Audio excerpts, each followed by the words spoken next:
तो बच्चों, हम शुरू करते हैं आज हमारी इस क्लास को, जो हमारे निसाब में शामिल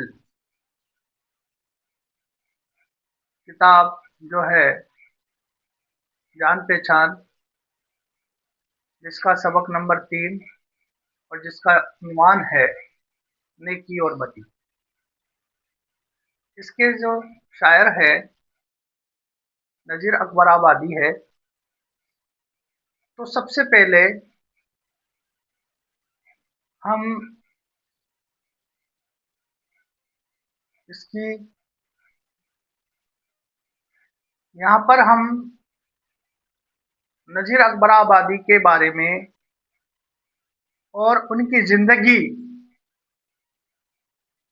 और उनकी तर्ज तहरीर के हवाले से बातें करेंगे। तो शुरू करते हैं सबक का पहला हिस्सा, जिसका उन्वान है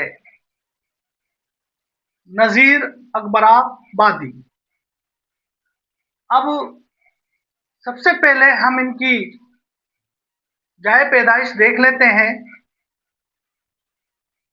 कि नज़ीर नज़ीर अकबर आबादी कब पैदा हुए और कहाँ पर पैदा हुए। तो 1740 में नज़ीर अकबर आबादी 1740 में दिल्ली में पैदा हुए।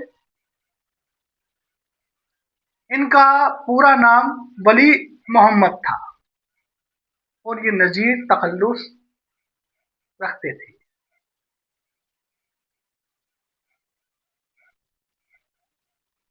इनके वालिद का नाम मोहम्मद फारूक था और इनकी वालिदा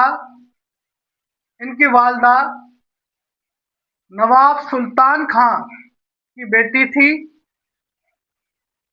जो आगरा के किले के अंदर गवर्नर थे।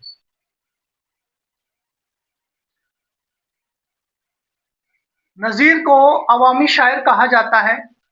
ये आप सब जानते हैं कि नज़ीर को अवामी शायर कहा जाता है। अब नज़ीर को अवामी शायर क्यों कहा जाता है? क्योंकि नज़ीर ने हिंदुस्तान की हर हिंदुस्तान के त्योहार, हिंदुस्तान के मौसम, हिंदुस्तान के फल फूल, जानवर, चरिंदे परिंदे, यहाँ तक कि उसने हिंदुस्तान की तहजीब, पहनावा, शादी ब्याह, सब जितने भी मौजू उनको मिल सकते थे,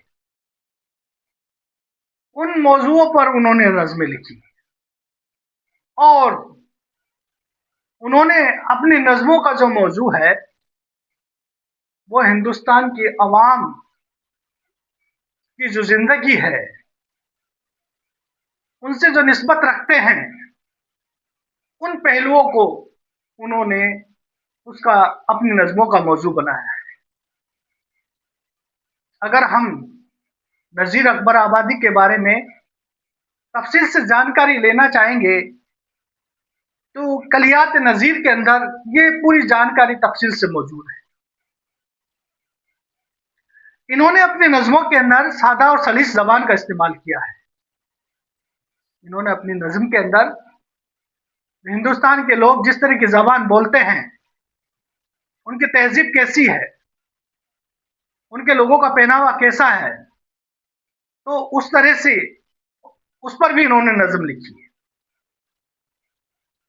आप देखिए उनकी नज़में कबूतरबाजी, बटेरबाजी, गिलेरी का बच्चा, रीछ का बच्चा, और बात करें तो जंग और जानवरों की, ये इनकी ऐसी नज़में हैं। इन नज़मों से ऐसा लगता है कि जैसे इन्होंने एक हिंदुस्तानी माहौल को अपनी नज़मों के अंदर समो दिया। आज हम बात करें, अगर हम अपनी किताब के हवाले से बात करते हैं तो हमको इतना सा इसमें याद रखना है कि नज़ीर अकबर आबादी अकबराबादी इनके पीछे क्यों लगाया जाता है? हो सकता है इनके नाम के पीछे वली मोहम्मद नजीर अकबर आबादी भी इनको लिखा जा सकता था। नहीं, अकबराबादी इनको क्यों कहा जाता है? अकबराबाद से इनकी निस्बत होने की वजह से, इनका ताल्लुक होने की वजह से इनके नाम के पीछे अकबराबादी लगाया जाता है और इसी नाम से ये मशहूर हुए हैं। नजीर तखल्लुस था, असल नाम इनका वली मोहम्मद था। नजीर को अवामी शायर कहा जाता है। नजीर ने अपनी शायरी में हिंदुस्तानी माहौल की अक्कासी की है।